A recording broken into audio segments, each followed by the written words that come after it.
I think you all know who I am, but if not, I'm Dr. Michelle Thompson, and family medicine. This beside me, my wonderful friend, Joseph Carringer.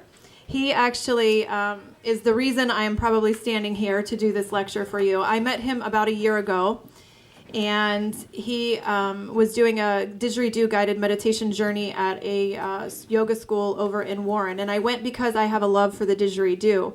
And so while I was there, and I was lying there supposed to be quieting my mind, as you all probably can imagine, that doesn't happen very easily, I had this idea. And my idea is that all of my patients need to experience this sense of peace and sense of calmness. And so I thought, how can I make it happen that my patients can experience this? And so I came actually out of that event. I went up to him and I said, I would love to do this with you. And so we got together and we did a program for the community, and that was in December of last year. And it was called Getting Through the Holidays Stress-Free. And we had 65 people show up to that free event. UPMC, the medical staff, sponsored it, so thank all of you. All the money that we had in there was only, everybody was like willing to take on this. So we did that program, and everybody at that program said, we want more of this. So that helped me to get the idea to do a healthy living series. So once a month since last year, I have been doing a healthy living series at the Woman Care Center in Hermitage. And Joseph came for the second event with me, and at that event we had 131 people show up. So we did a Didgeridoo guided meditation journey, and it was called Meditate, Not Medicate. And I was talking about ways that we can reduce medications and try to get people off of medications. This was not just for my patients. This was free for the community. They were all ages. There were teenagers. There were boyfriend, girlfriend from high school, upwards of 88-year-old little old couple holding hands and walking through. So every program that I did there is designed for no barriers. There are no financial barriers, no physical barriers. If you can breathe, you can participate in anything that I'm doing. I tell everybody in the very beginning, I'm not trying to get more patients. I have enough. So I'm not trying to steal patients by doing this. I'm just letting you know that. So I would love for you to, get more people involved in this program. We actually also started this cooking program. Initially, we can only have 12 people in the cooking program, and that's selling out. Like I say selling, but it's all free, so nobody is paying for that. So now we've moved it to a bigger space. We're actually going to probably be able to hold 25. And so that is, again, free for your patients, and it's limited space. So a lot of the people that are showing up are not my patients. They're just people that hear about it in the community. So I just wanted to let you know what was going on there. So, when I was doing all of this, I was thinking to myself, okay, so I wanted to do this for my patients. I wanted to do this for our community. And then I thought, oh my goodness, wait, I need to do this for all of us, right? So there is so much stress that we deal with on a daily basis. And I really felt that I needed to put this together and bring him in here and just kind of show you what you can do to relax and to stop physician burnout. So thanks, Dr. Mercado, because when I was kind of telling him about it, he was like, I would love to do that. So we really need to start with ourselves because we are the healers. And if we're doing better, then overall our patients are going to be doing better. So I tell all of my patients, I cannot care more about your health than you do. And quite honestly, we as physicians cannot care more about our patients than we care about ourselves. So it's really time for us to start taking care of ourselves a little bit more and making those positive changes, because unfortunately there's a lot of physician suicide, and I'm just going to throw that out there. I mean, you guys all realize that this is happening. And so my goal in 2018 really is to help my colleagues. I've done enough for the community in the past year, and I really want to help each and every one of you. So there is this program in place, the Physician for Physicians, and you can always reach out to me as well if ever you just want to send me an email or, call me on the phone. So thank you for showing up. I know you have to be here to get certain things, but thank you for being here.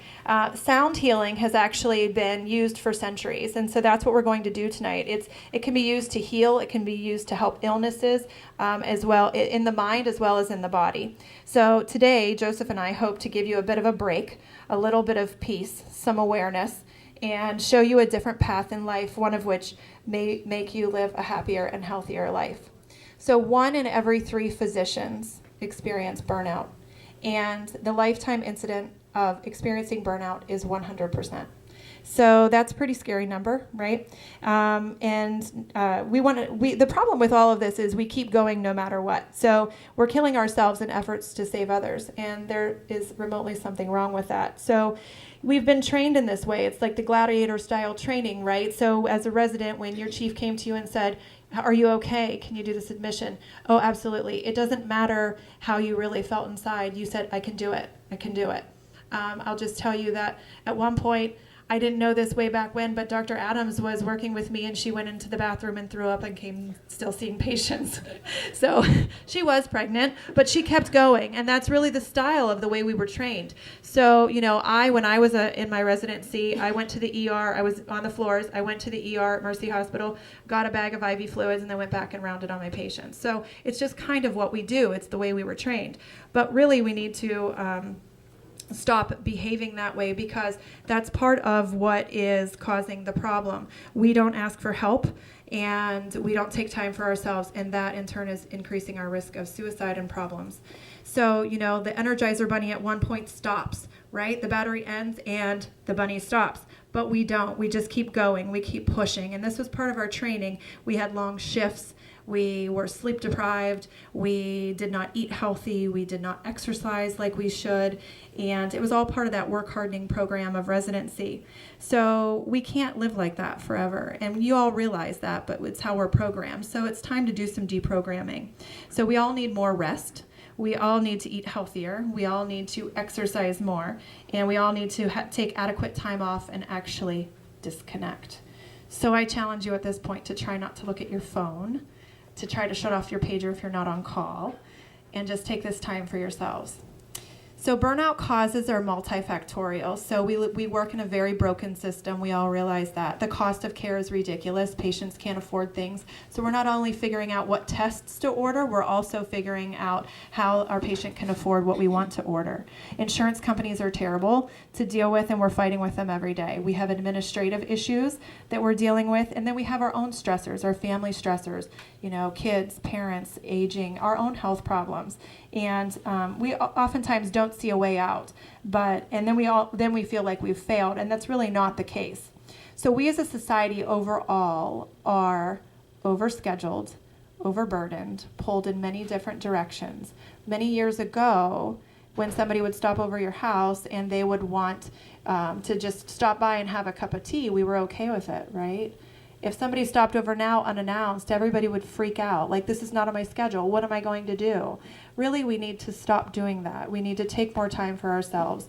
We need to nurture ourselves like we nurture everybody else. So try to take this time to disconnect and find that on a regular basis.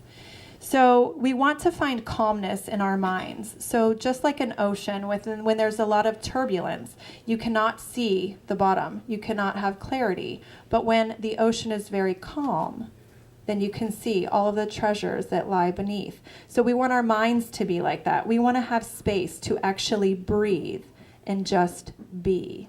So we want to take periods in our life when we are being a human being instead of a human doing. So the signs and symptoms of burnout, actually on my handout in the back, there is a scale called the Maslow Burnout Inventory Scale. And it breaks it down into 21 questions. And I didn't give you the scale because I had a hard time pulling it up. But you can look it up and do it online at home and just kind of see where you stand. It breaks it down into emotional exhaustion, depersonalization, and personal accomplishment. So sometimes the things that you see when a person is experiencing burnout is alcohol use, overuse, drugs, depression, anxiety. Anxiety leads to dementia because our brains aren't stopping. Other mental illnesses can come of it. Anger issues, attentional issues, overworking, irritable bowel, migraine headaches, back pain, pelvic pain. I can go on and on. But there is a systematic approach to curing burnout. So we want clarity because clarity is power. We want simplicity. Simplicity is power. More is not better. We want to stop this downward spiral. We want to be happy at work. We want to love our jobs. We want to have hobbies again, where we're actually taking time to do things we enjoy. So you want to learn these tools to deal with stress so that you can get your life back. We want to enjoy more time with our family and friends. So some of the tools that we're actually going to talk about are mindfulness, meditation, breathing, journaling, exercise, yoga, workflow tools, strategic planning, emotional intelligence tools, and life scheduling techniques. So we want to take breaks. We don't often do that. We want to delegate tasks, and we're also not good at that. A lot of times you don't have your medical assistant do something that they should be doing because you think that you have to do everything yourself. Well, that's in fact not the case. So try to hear my words and delegate a task. Our brains are used for way too much. And so if you can have somebody else's brain do that, you should let them do that. That's why they have a job. So good enough is actually good enough. I always told my son, when you do something, as long as you did your very best, your best is good enough. So you want to take a deep breath and let it go. If you did your very best, that's all you can do. So there's this little meme that says, chill, homie, let that shit go. I mean, that's really what we all should be doing. So you want to put yourself first, because if you're not putting yourself first, you're not going to be good for anybody else around you and in your family. You want to create boundaries for work and family.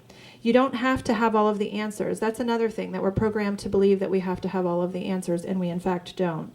So we want to allow ourselves to have emotions, because truly emotions are part of us just caring.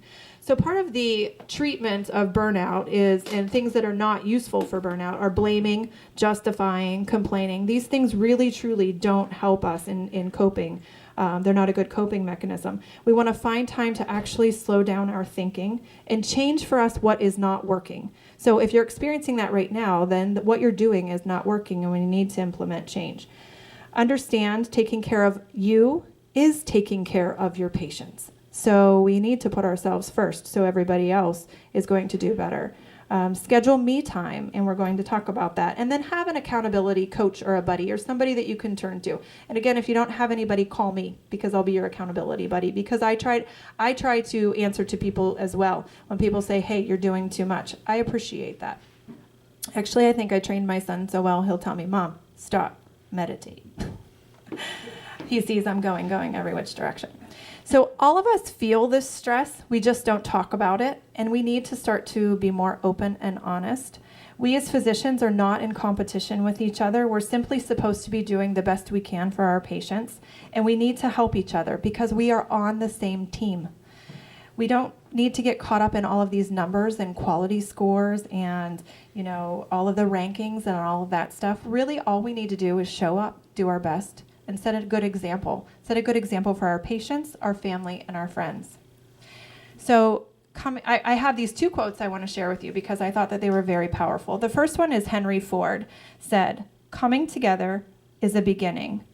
Keeping together is progress. Working together is success. And the next one is by Ken Blanchard. Ken said, none of us is as smart as all of us. And so truly, I could not do what I do without each and every one of you, and we are all a team, and we have to all take care of each other. And so medicine is really changing, right? And we're starting to, we've always wanted our patients to be healthy, but now we're actually being paid based on quality. So what we want to do is make ourselves healthier, so that carries over into our patients. It will be easier because you'll know how to do it because you're already doing it for your own self.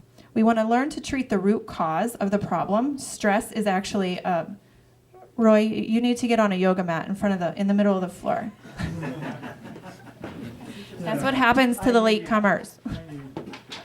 Welcome. So we were talking about making yourself healthier so that you can then treat your patients that way, and starting to learn to treat the root cause of the illness. We've all been taught to treat disease with all the medications. Really what we want to start to do is dig deep and look at the underlying cause of why the person is having this problem. And stress is really a major factor in a lot of medical problems. So when we fix this, we're going to decrease the cost of care, and then we're going to increase our physician salary, which is good, right? And overall, we're going to be taking better care of ourselves in the process. So we want to learn to work smarter and not harder, and we want to be that change, because then everyone is going to win in the end.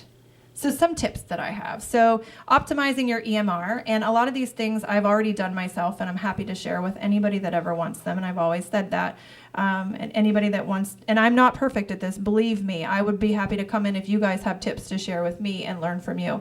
Building templates, having handouts for your patients, batching your work process. The next thing is scheduling. We need to first schedule our me time and then our family time, and we need to review the week ahead. I always review my week ahead on Sunday and kind of see where everything fits in, and I make sure that I have time for me scheduled in. Exercise scheduling is important. You want to make sure you're taking that time for vacation, even if it's a staycation and staying home. You want to schedule date nights twice a month at least, or with friends. And then work time, of course, we have to schedule that in. And then during your workday, team huddles are good. So scheduling with your staff and talking about ways that you can improve the office and the flow. And then you want to assure that your life is more balanced that way. A mindful workspace design is actually something that I came across when I was looking at the items in Physician Burnout. And so I don't know how many of you know this. I'd be shocked if some of you do. If you do know this, raise your hand, because I would love to know that you already knew it. But the Hospital Wellness Committee at Vanderbilt Hospital actually put diffusers in the ER, which they wanted to do a study and find out if it created a more calm environment.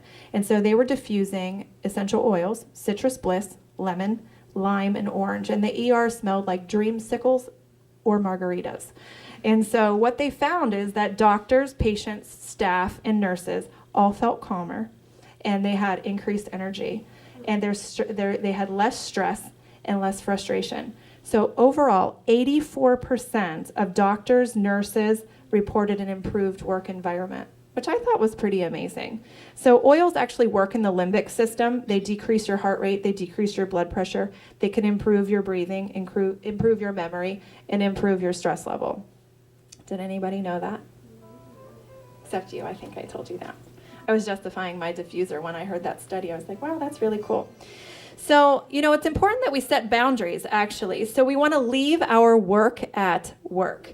And when we come home, we want to come all the way home. We want to take off our doctor cap unless we're actually on call. Of course, then we need to leave it on.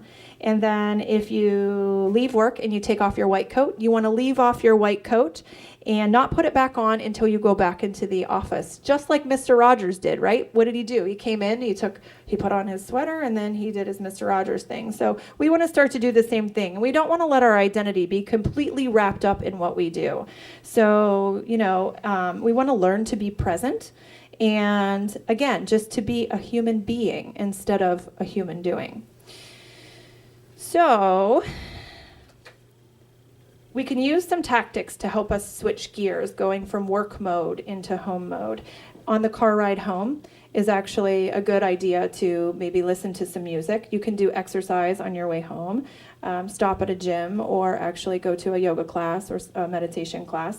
You can do a shower when you get home to just kind of do that ritual of moving to relaxation mode, or you can do what is called a squeegee breath. So at this point, I'm going to teach you a single breath meditation, and I want everybody to close their eyes for just a minute. And you're going to set an intention and release what no longer serves you. So you're going to be calm, relaxed, and completely present. I don't want you to think about the past because that causes depression. I don't want you to think about the future because that can create anxiety. Breathe in, taking in a deep breath all the way to the top of your head and holding it for 3 seconds.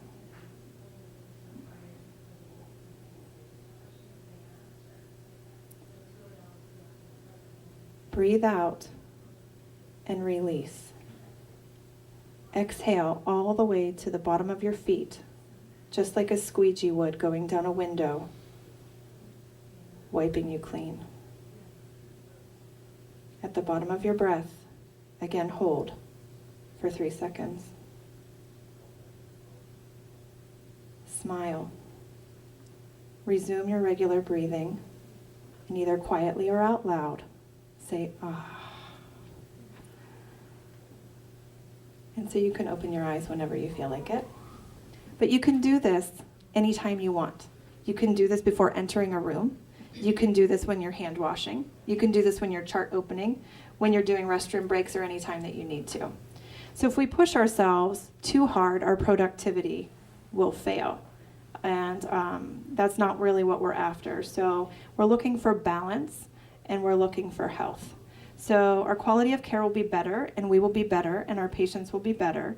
And overall, the world will be happier, and we'll have better outcomes. So everyone wins in the end, and everyone will be happier. So what we want to do is figure out, if you're not happy right now, what your ideal practice might be. And you can make those changes. You truly can practice however you want. So know what you want. Create a blueprint. Find the people that want to receive the care that you want to give. So you set the vision, you set the goal, and then you get your team on board, you get your staff on board. And so if you say, I want to have a healthier patient population, you tell your staff this. Over the past 4 weeks, I've been doing Monday is the day all health breaks loose, and I've been sending Healthy Monday messages to my staff. So we've done Meatless Monday, and they got on board with that, and they're carrying it on. We've done Stress Less Monday, and we talked about stress-free techniques. We've done Smoke-Free Monday, and trying to get some of the people to quit. And then this week was implementing a healthy meal plan. There's an upcoming 20-day fix. So I just send something out once a week, kind of trying to get my team on board as well. And I'm the team captain. I'm not the Lone Ranger, right? So I'm just helping them, and I welcome any ideas that they have. So I really very much appreciate my team, and I say thank you to them, and I do nice things for them because I do appreciate all that they do for me. Burnout's best use really is to show us a fork in the road. And so if you're not happy where you are, think about making a change. It's helpful to point us to an alternate path. You're actually never, ever stuck. You always, always have other options. So just this week actually came out 3 Good Things tool. It's called 3 Good Things tool. So Duke University, Dr. Sexton, who is a psychologist, actually at the American Conference of Physician Health just published this. You can actually reduce physician burnout in just a few days with results lasting for greater than 1 year. Burnout actually at its core is the impaired ability to actually experience positive emotions. So before bed, the suggestion is to write down 3 good things that happen and label with 1 of 10 emotions. The emotions are joy, gratitude, serenity, interest, hope, pride, amusement, inspiration, awe, or love. And so that could be anything. That could be that you got to visit with friends. That could be that you watched a funny movie. Just something good happened in your day. And when people implemented this, 15% of these people in 2 weeks had experienced less burnout. Overall, 48% of these people had lasting results that lasted for greater than a year from just 10 days of doing this. There was less depression. There was less conflict. They had much better work-life balance. So what we need to learn to do is let go of negative emotions and access the positive emotions. And so that is something that you can take with you as well. We have the ability to actually control our brains. And so the one thing that I think we all are really good at is wanting to be in control. And what we need to learn from this is that we can choose to manage our own stress. We can change our diet. We can implement that exercise program. We can choose to change our lifestyle. So if we connect more with our brain health, because we're always talking about cardiovascular health, we need to connect more with our brain health because we can actually slow, reverse, or stop neurodegeneration. So neuroplasticity. I'm not sure how many of you have heard of neuroplasticity, but actually Dr. William James, who is a physician and psychologist at Harvard, talks about attention training. And so focusing your attention, bringing back your wandering attention is actually helpful because in just 1 week, 30 minutes a day, after 8 weeks, you will have a better focus. You will have the ability to switch gears faster, remember facts better, get derailed less often, worry less about the past and the future, be more present, and be more mentally fit. So many of us think we can just go to the gym and work out our bicep muscle and we're going to make our bicep muscles stronger. Well, we can actually do this with our brain as well. So that's what neuroplasticity is actually saying. And the functional MRIs, when we're actually looking at the brain and what it's doing, this attention training that we're doing can actually reverse the decline of the natural cognition that happens with aging.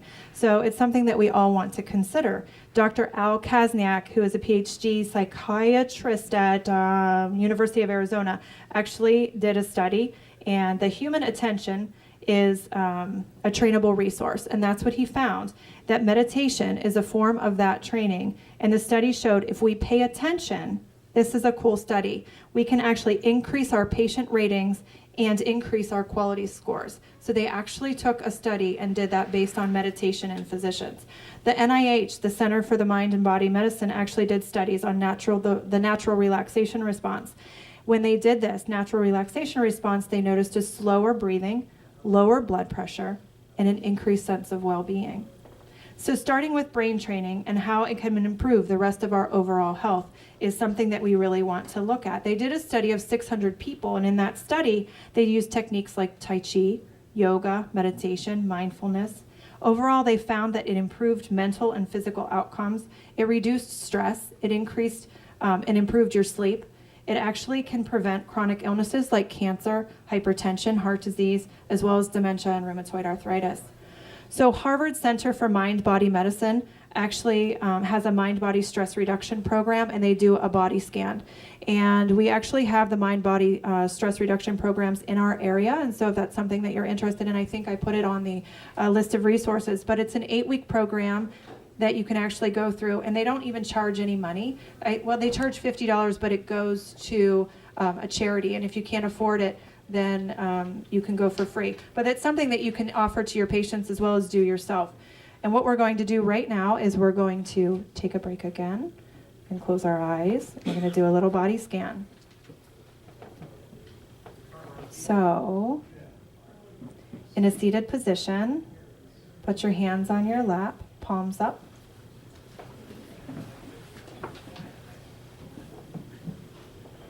You want to stay aware of what's happening in your body. Step out of clock time and rest in your body, mind, and heart. Your awareness of what you are experiencing is important. This is not easy. Let go of the tendency to have to do things. This time is entirely for you, by yourself, for yourself, nourishing yourself. Let go of judging thoughts, things to do. There is no right way. Accept it. You have permission to feel however you want. Sense your body as a whole. As long as you are breathing, there is more right with you than wrong with you. Ride the waves of your breath. Notice the breath in and out of your nose. Feel the belly rise. Feel the belly fall. All of the muscles in your body let go. If your mind wanders, gently bring attention back to your breath. It's in the mind's nature to wander. Be okay with silence.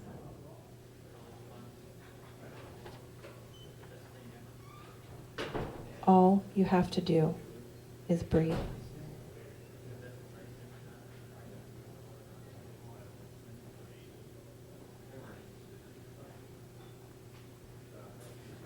So when you're ready to come back to me again, we're going to talk about something cool called epigenetics, which shows us that we can actually have changes in us based on gene expression rather than alteration in the genetic code itself.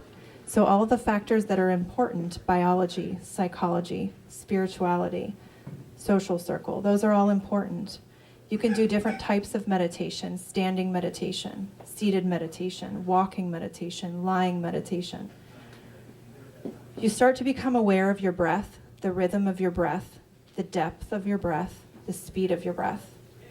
You can choose to count your breath if you get distracted easily. You can have a mantra to help to bring you back.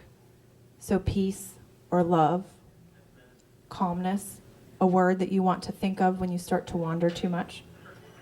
Such a thing called open awareness meditation, where you will get the feelings that you have floating. They will come in your mind and you will start to feel them, and you want to let them float by and drift off, just like you're sitting at the creek and you see, you can see the feelings and the thoughts kind of float along. Guided meditation is also very helpful. That's actually my favorite kind of meditation. I love to go into a room and for somebody else to tell me what to do for an hour.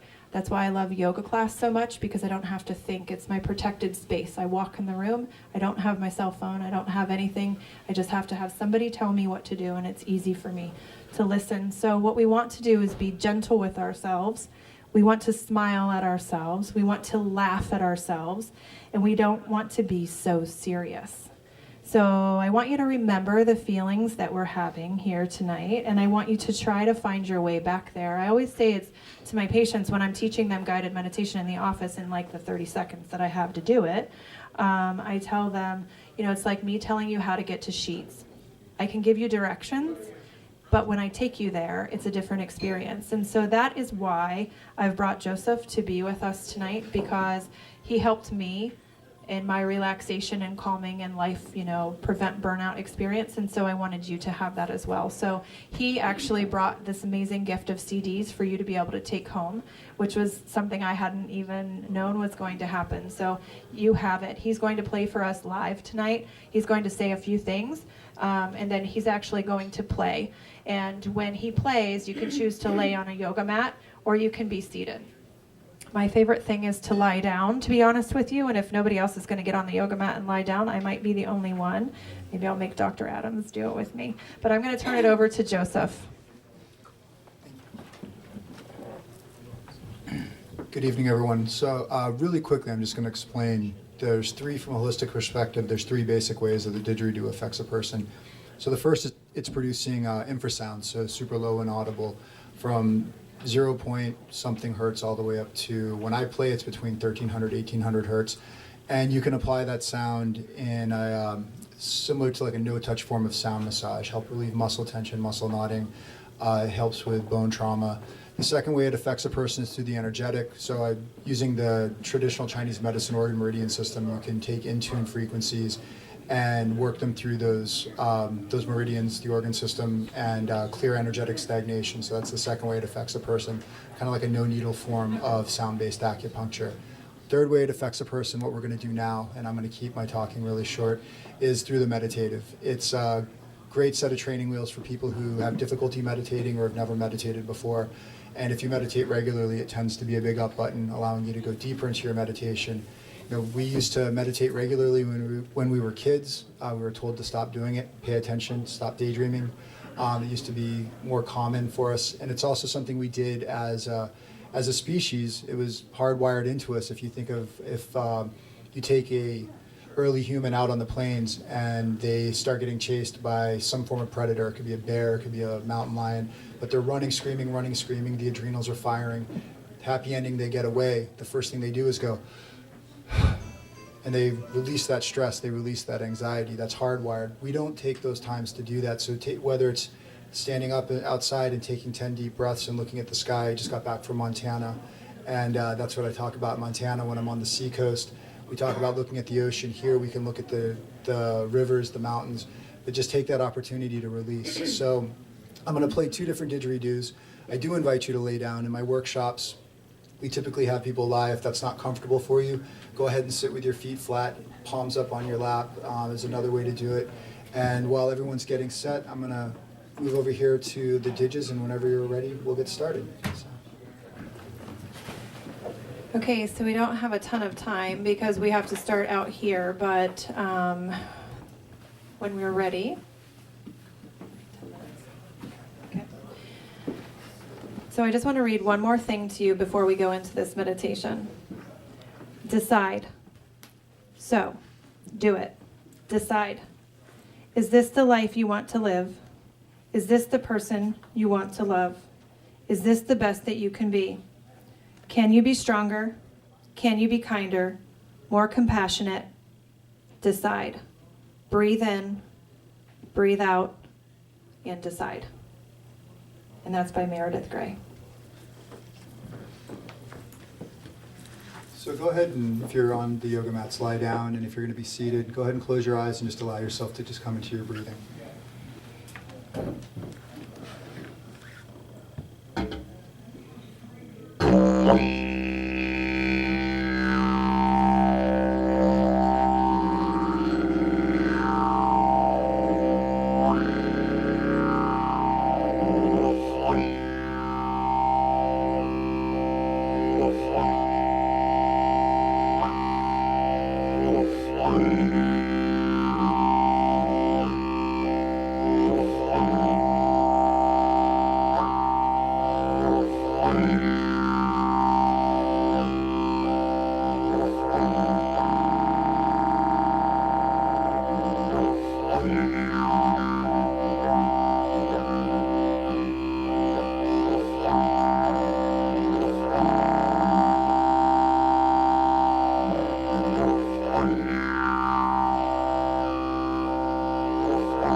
And then I have to come back to life, which is the hard part of this.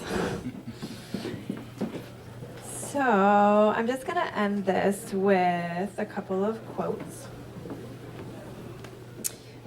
Einstein says, insanity is doing the same thing over and over, expecting a different result. So we need to think about that. So if what you're doing currently is not working for you, then change it. So we must take action. We deserve it. And now is the time. So the last one I want to say to you, actually two more. You have brains in your head, feet in your shoes. You can steer yourself in any direction you choose.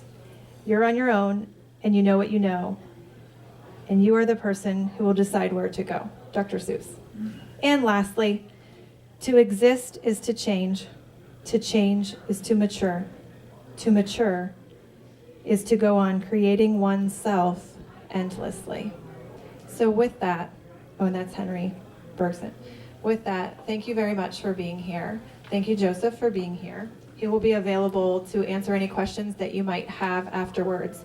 If you loved the program and you want to do it again with one of our continuing medical educations, tell somebody and they'll tell me and we'll put it together. Oftentimes the very first experience of meditation is hard, and I know that because it was for me. So it gets easier and easier with time, and sometimes it's very uncomfortable. But now I absolutely love it, and I love hearing him play for 1 hour. So he does events all over the place, and his information is actually on the handout in the back. The last thing is on November 1st is the next community event that I'm doing. It is actually a sound bath, and it's put on by the Center for Sound Therapy, which is out of Boardman. They're coming into the Woman Care Center. Normally the cost of that event is about $50 to go to, and it's free. UPMC is sponsoring all of this stuff for me, putting this together for our community. So that is November 1st. It's from 6 to 8. You can register with Julie. You don't have to register, but we have food after, again, courtesy of the medical staff. So I appreciate that as well. And that is with the crystal singing bowls and the gongs and the flutes. And that is a meditation relaxation experience as well. These mats are all at the Women Care Center always. Again, the medical staff bought them. And I think we have 25 of them now. So people that don't have a mat can show up and have a mat. So with that, thank you very much. I appreciate your time, and be well.